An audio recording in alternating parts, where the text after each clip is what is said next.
Time to show off my super Spidey powers. Go Web! Go Web! Come on now, this ain't funny. I tried this yesterday and it worked.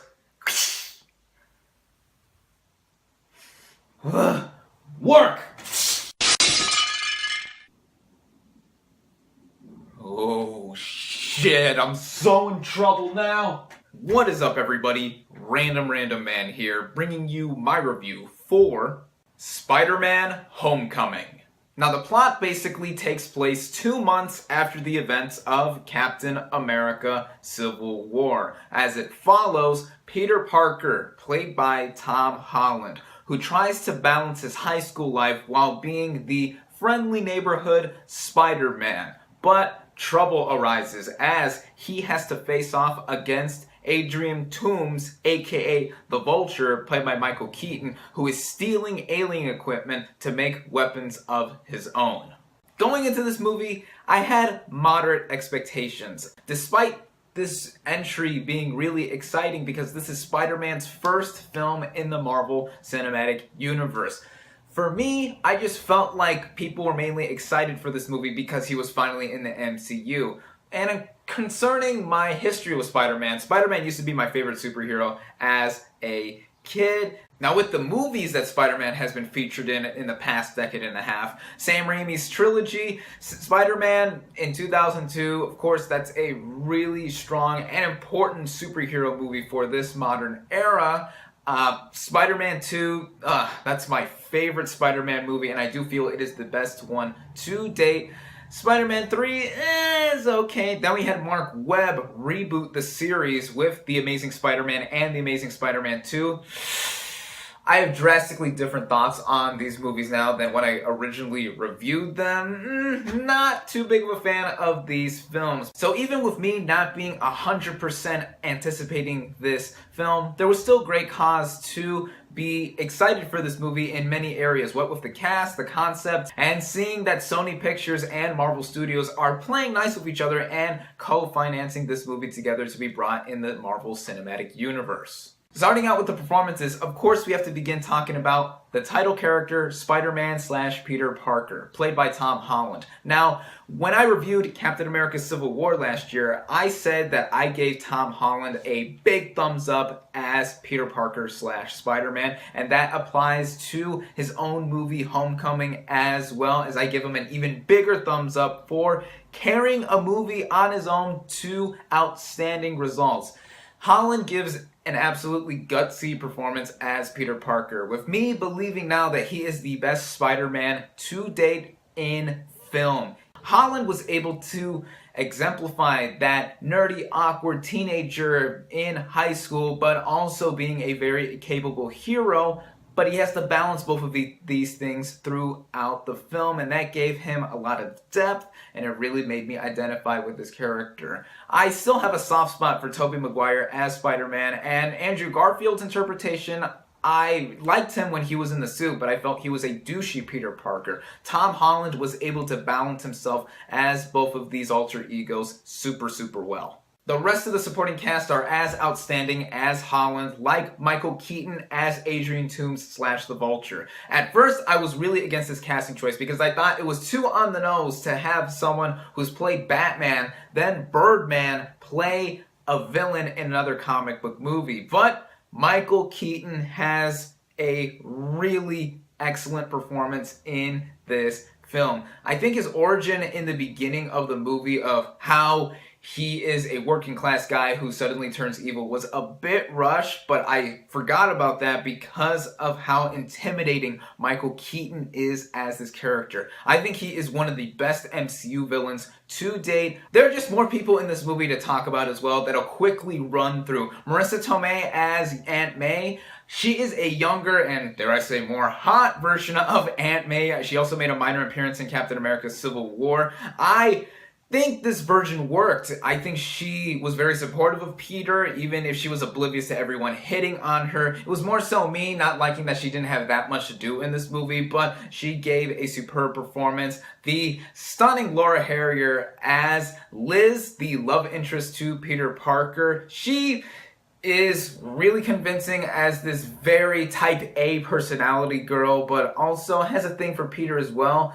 We also have Zendaya, the gorgeous Zendaya as Michelle, this very dry, this very offbeat girl who is not a love interest to Peter, but she gives out random quips and lines throughout this entire movie. Her one-liners in this film are just hilarious. Jacob Batalon as the best friend to Peter Parker, Ned. He stole this movie a lot. He's really funny. He's essentially the fanboy character of this film, and he is our gateway, or basically the audience character, to get involved with Spider-Man's antics, as he is one of the few people to know who Spider-Man really is. Tony Revolori from the Grand Budapest Hotel and Dope shows up as Flash Thompson in this movie. Not the big bad bully we've seen in the past against Peter Parker, but a smarter but still mockingly condescending adversary. We also have Ngawi Rice from The Nice Guys show up here, Abraham Atta from Beasts of No Nation in this movie. Jon Favreau, who plays Happy Hogan in the Marvel Cinematic Universe, makes an appearance in this film. In real life, Favreau directed the first 2 Iron Man movies, so whether I like him as a director or just as Happy Hogan, it's so cool to see him back. Donald Glover even shows up at one point, and we have Robert Downey Jr. as Tony Stark / Iron Man. Now, like Keaton, he was a worry going into this film. Even though I love RDJ, who doesn't love RDJ? I thought he would steal a lot of the movie from Peter Parker and just take a lot of his thunder. But Robert Downey Jr. only makes a few appearances in this movie as Tony Stark, and of course he is super duper awesome as the character, but his appearances are really well implemented to the film. Tony Stark is just basically a mentor / father figure of sorts to Peter Parker in this movie, so he's not a full-on mainstay character of the film, though he is a big selling point to this movie. I was really glad to see that. Basically everyone in this movie, especially Tom Holland in the big lead role, whether anyone had a big or small part, did great jobs in this film. The story in this movie is more of a smaller, scaled-down, grounded tale involving Spider-Man, as we have skipped over the origin of his in Uncle Ben getting shot, as we do not need to see that on screen again so soon, which was such a smart move on the film's part. No, we focus more on Peter Parker's high school social life on top of him trying to be the friendly neighborhood Spider-Man that we know and love. This approach to the film definitely makes it a very different kind of movie, comparing itself to the rest of the Spider-Man films, as yeah, they tackled high school as well, but not as much of an emphasis as this movie does, especially with tone. This is a very light-hearted movie, right? From the first scene of Spider-Man showing up and tying into his first appearance in Captain America Civil War, which was hysterical. Then when we see his high school life, it very much emulates something out of a John Hughes movie. I'm not saying that this movie is necessarily up to the high pristine level that John Hughes created with his movies back in the 1980s, like Ferris Bueller's Day Off, which there is a really funny reference to this movie towards the beginning of the film.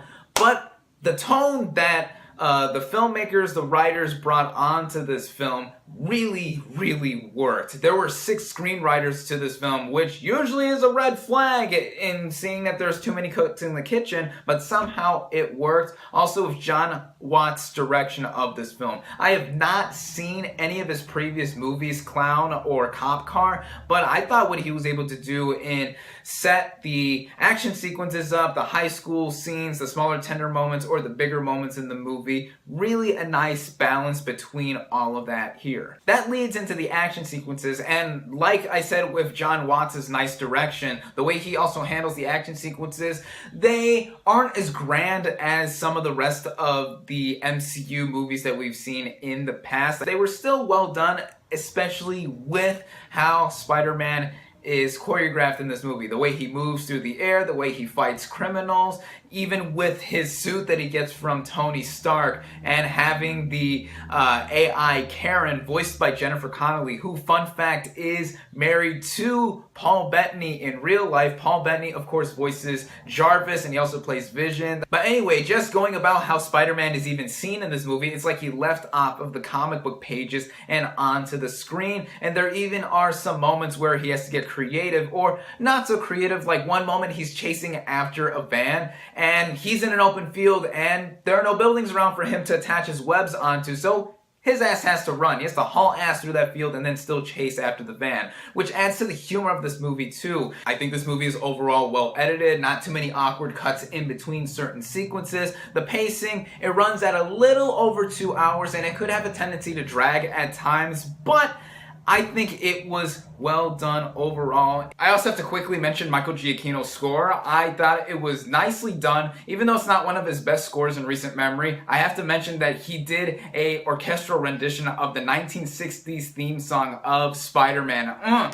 Just super cool. That was a nice touch to have over the opening credits. Basically, I just had a blast with this film, save for a few problems. One issue I would say that is glaring in my mind is that this movie mainly plays it safe in terms of being an entry in the MCU. Again, it's not as grand or as big as other entries in this series, but in terms of tension, there's not that much tension with this movie. As you know that this is Spider-Man's still first outing in being a superhero. The movie says that he's only been Spider-Man for about 6 months. So there's still a lot more development to be had later on in the Marvel Cinematic Universe. But even so, there's one sequence in the movie where he has to try to pull together a ferry boat without it falling apart. And that echoed something to me like the train sequence in Spider-Man 2 where Spider-Man has to stop the train from going off the rails. There was tension in that scene, but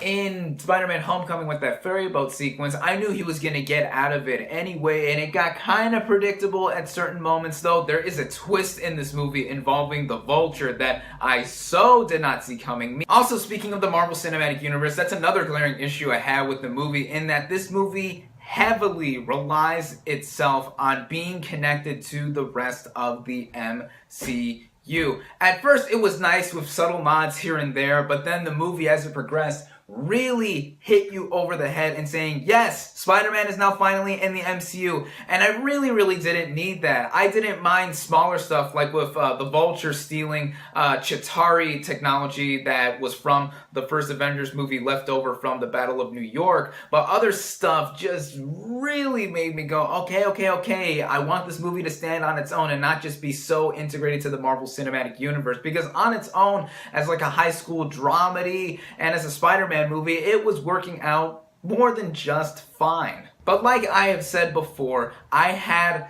a really enjoyable time watching this film. As a fan of Spider-Man from my youth, it was a joy to see him go around being the friendly neighborhood Spider-Man, fighting off bad guys, and just being Peter Parker himself. Fans of this character and its long history with comics will get a kick out of seeing a lot of references, galore, Easter eggs, connections to the MCU once again. Just how we will see Spider-Man in the future leaves a lot to be desired, and it begins with this movie, but that's a good thing because it leaves us wanting more other cameos from other people in the MCU. Personally, I more so care how this movie flowed as a film than it is being accurate to the comics, because I know some comic book purists will have a problem with some moments in this film or some choices, but how it works as a movie, it is a solid Spider-Man movie. How does it rank among the rest of the Spider-Man films? Well, I'm going to say that this is the best Spider-Man movie we have gotten since Spider-Man 2.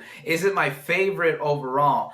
I would still say Spider-Man 2 is the better movie, though I admittedly, again, had a lot of fun with Spider-Man Homecoming, and maybe I even preferred Raimi's original Spider-Man over this film. So I'm not sure. I think Spider-Man Homecoming is either my second or third favorite Spider-Man film that we have gotten so far. In comparison to the rest of the MCU, it's not necessarily one of my favorites, but on its own, I am still giving a lot of credit where credit is due with what Spider-Man Homecoming did. Of course, if you're a fan of this character, the comics, the MCU, whatever, you're gonna go see this movie to have a lot of Spidey fun and see a lot of colorful characters. If you're more of a casual viewer, you'll still get a little something out of it because it does treat itself seriously as a teen dramedy, but also being lighthearted at the same time. Also, this is an MCU movie. Stay for the mid-credits and end credit sequences. The end credit sequence in particular is very self-aware and fourth wall breaking, and I